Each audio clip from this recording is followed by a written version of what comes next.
makanannya, minumannya, pakaiannya, rumahnya, dan seterusnya. Lalu kemudian rohnya kosong, kita akan temukan orang ini paling lemah dalam kehidupan dia. Mudah putus asa, mudah sekali dendam, mudah sekali sakit hati, dan segala macam istilah yang sudah biasa kita dengar. Kita temukan Abu Bakar radhiyallahu anhu adalah orang yang kalau secara fisik mungkin sangat kurus.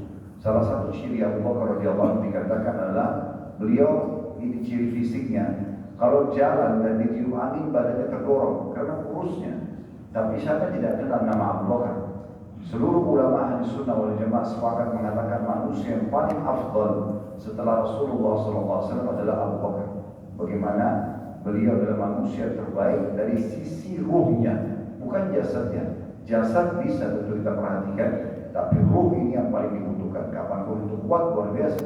Makanya kata Nabi SAW tentang beliau, kalau iman Abu Bakar ditimbang di sebuah timbangan dan iman umat ini semuanya ditimbang di timbangan yang sebelahnya, pastikan bahwasanya iman Abu Bakar lebih kuat. Beliaulah yang telah mengokohkan masyarakat Mekah di saat terjadi kejadian Isra Mi'raj dengan keimanannya, sehingga seluruh muslimin yang sempat ragu, benar gak sih ada kuda bersayap datang kepada Nabi SAW? Benar gak sih Nabi SAW Isra berjalan malam hari ke Baitul Maqdis dalam satu malam yang mereka untuk jalannya 1 bulan dengan kendaraan terkuat, kuda terkuat dan orang terkuat yang memicunya? Benar gak sih Mi'raj ke langit, naik ketemu dengan Allah SWT dan menerima perintah sholat dan ketemu dengan roh-roh para nabi? Banyak di antara muslim yang ragu di saat itu karena mendengarkan cerita yang tidak masuk akal bagi mereka. Tapi Abu Bakar tampil mengokohkan iman kaum muslimin, bahkan sekaligus membantah alasan-alasan orang kafir menolak keyakinan tersebut. Dan sudah pernah kita ceritakan panjang lebar ceritanya. Kalau pernah dengar nama sahabat yang lain namanya Julaibib radhiyallahu anhu. Julaibib dikenal dengan si buruk rupa dan si kecil tubuh. Jadi orangnya jelek, orangnya kurus. Subhanallah, Julaibib ini. Tapi Nabi SAW sangat mencintainya karena luar biasa secara keimanan. Luar biasa secara keimanan. Satu waktu beliau pernah berkata kepada Julaibib yang sangat kurus badannya, kecil, dan juga subhanallah jelek wajahnya. Dikenal begitu, si buruk wajah, si kecil fisik gitu ya. Maka Nabi SAW mengatakan, wahai Julaibib, kenapa saya lihat kamu belum menikah? Dia mengatakan, ya Rasulullah. Dia tahu dirinya, dia mengatakan, ya Rasulullah, siapa yang mau dengan saya? Saya udah jelek secara fisik, kemudian juga kurus gitu kan. Miskin lagi, berkumpul semua yang mungkin di mata manusia jelek ya, dalam penilaian mereka. Maka kata Nabi SAW, saya akan menikahkannya.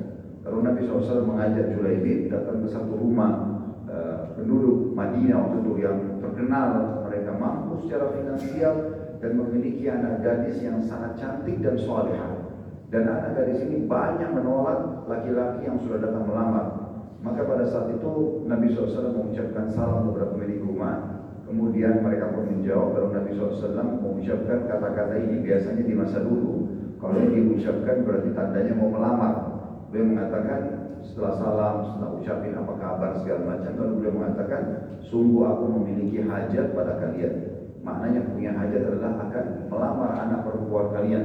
Maka mereka sangat gembira sambil mengatakan, ya Rasulullah, selamat datang. Mereka pikir anak mereka akan dinikahi oleh Nabi SAW. Maka Nabi SAW mengatakan, tapi bukan untukku, tapi untuk Julaibib. Kemudian mereka pun akhirnya tahu Julaibib siapa. Buruk paras wajahnya, postur tubuhnya kecil sekali, dan juga miskin lagi. Berkumpul semua yang biasa orang anggap jelek.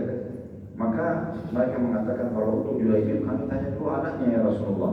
Kebetulan anak perempuan ini sangat salihah, kuat juga secara keimanan, sehingga gambaran fisik, finansial atau harta itu jadi kecil di mata dia. Dunia ini jadi kecil.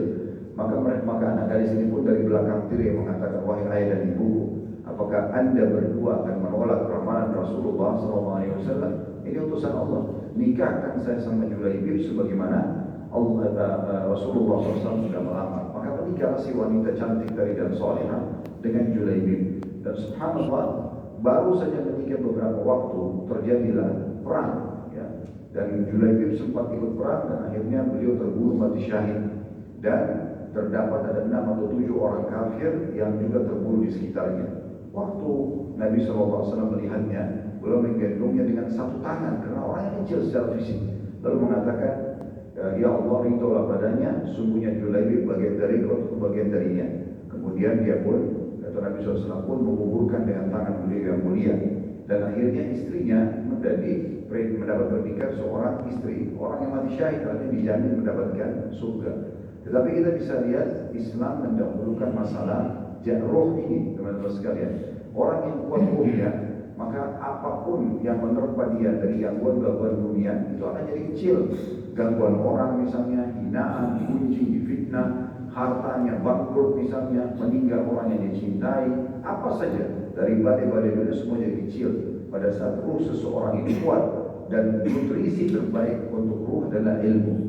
Itulah sebabnya teman-teman sekalian, kita lihat bagaimana hadis tadi kita baca, Nabi SAW sangat gembira menyambut seorang sahabat yang mengatakan, ya Rasulullah, saya datang menuntut ilmu. Beliau sangat gembira sambil mengatakan, selamat datang menuntut ilmu.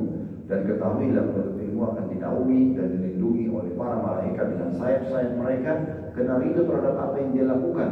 Dan juga malaikat tersebut akan tumpuk satu sama yang lain sampai ke langit dunia untuk menghadiri majelis ilmu. Dan ini sudah ada beberapa hadis kita jelaskan pada waktu yang lalu.